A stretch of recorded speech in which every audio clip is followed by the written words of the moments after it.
Haas is set to embark on a new era in their journey, as the F1 2024 season will mark the first time in their history that Guenther Steiner is not there calling the shots as team principal.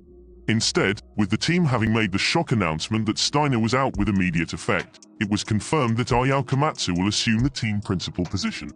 It is almost unthinkable to imagine Haas without Steiner, for while the team bears the name of its owner Gene Haas, this was really Steiner F1 in all but name. Steiner became one of the breakout stars of the Netflix series Drive to Survive. His blunt, outspoken attitude towards his role and often his drivers, along with his inventive and explosive bouts of swearing, proved hugely popular with viewers. He does not fox smash my door. His public appearances often attracted more fans than those of his drivers, and last year he published a best-selling book. However, the team slumped to P10 and last in the F1 2023 Constructors' Championship, a result which understandably did not please the owner Gene Haas. The team is a relatively new team in the world of Formula One, having made their debut in the 2016 season. Since then, the team has had a mixed record, with no race wins to their name. In their first season, Haas impressed with a strong start, finishing in 6th place in the Constructors' Championship. However, the team struggled in the latter half of the season, and they finished 8th overall with 29 points. In the 2017 season, the team finished 8th again, with 47 points. It achieved a best result of 5th in 2018 but slumped to 9th the following season. Since then it has only finished as high as 8th on one occasion.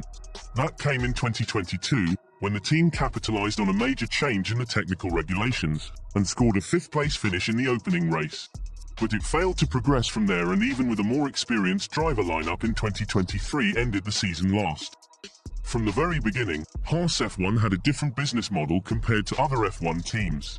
Gene Haas entered Formula One with a low-cost model that allowed small and new teams to compete in the sport. However, this approach has proven to be a double-edged sword. While the team has managed to compete on a relatively small budget, it has also faced financial constraints that have affected its performance. For instance, in 2020, Haas finished a lowly 9th in the Constructors' Championship, with Gene Haas reportedly questioning whether pumping tens of millions into the team was worth it. The team has faced a number of challenges since entering Formula One. These include financial constraints, technical issues, and driver lineup changes.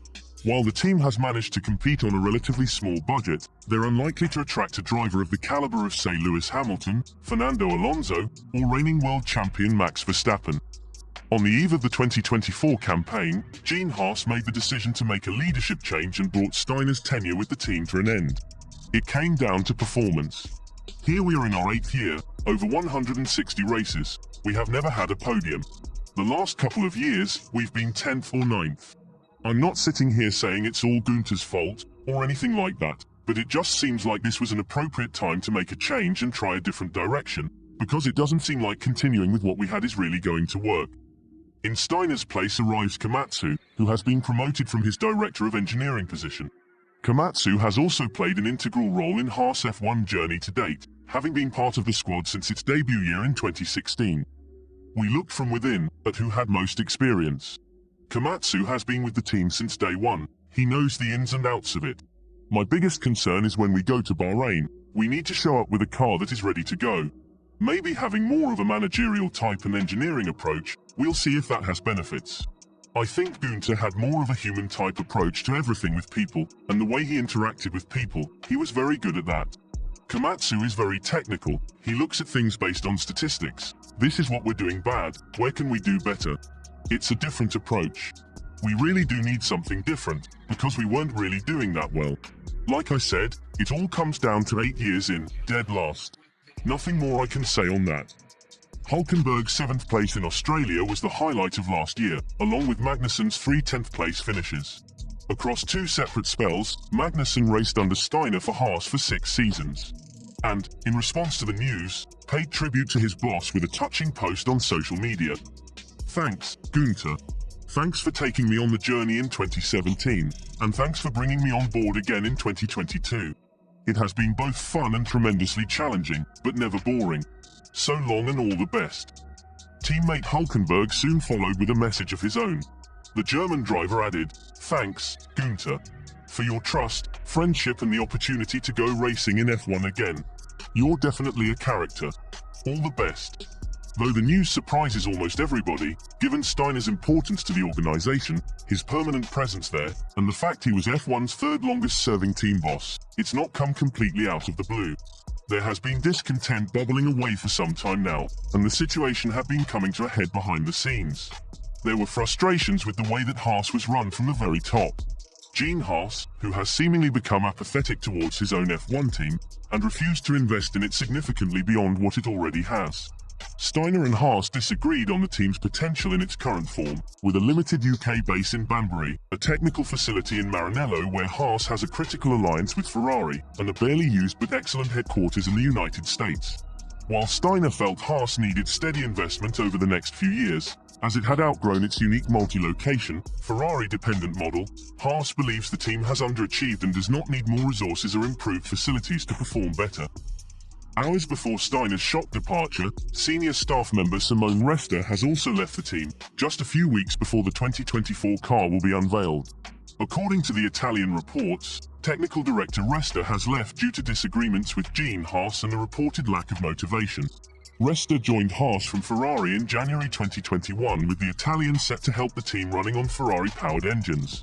Resta reportedly discussed the plans of the team with Gene Haas, but was left unsatisfied and as a result, has walked out on the newest addition to the F1 grid.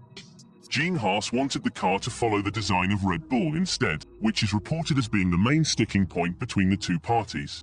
As to where Resta may go, a return to Ferrari could be on the cards after he first joined them in 2001, while a move to Audi could also be a possibility. Speaking following the F1 2023 season-ending Abu Dhabi Grand Prix, Magnussen admitted that it has been a tough year for the team. However, he wanted to look at this in a positive way with a view to F1 2024, looking at Haas woes as character building for a big opportunity to improve in the season ahead. I guess as always, there's many things to be learned when it's this tough, that you wouldn't have learned if it was smooth sailing. It's character building and its strength, you get resilient. We build up resilience to hard times. It's not something I enjoy, I haven't enjoyed this year too much, but there's always another day to fight. Next year is another big opportunity for us. With Haas's rivals all investing heavily, the concern is that this opportunity could just result in a team that should be pushing on stagnating at the back. So far, there's no sign that the management shakeup is going to lead to any change in approach or strategy, and that suggests that Gene Haas is happy for the team simply to be there. He owns the team, so that's his call and therefore he's perfectly entitled to set its strategy. But it's disappointing that having achieved the seemingly impossible by establishing itself in F1, Haas F1 isn't being given the best chance to fulfill its potential, at a time when the opportunity is there to do so with extra investment that might amount only to $50 to $100 million over the next few years. So, what are your thoughts on Steiner being replaced as team principal? Comment your thoughts below and subscribe for more.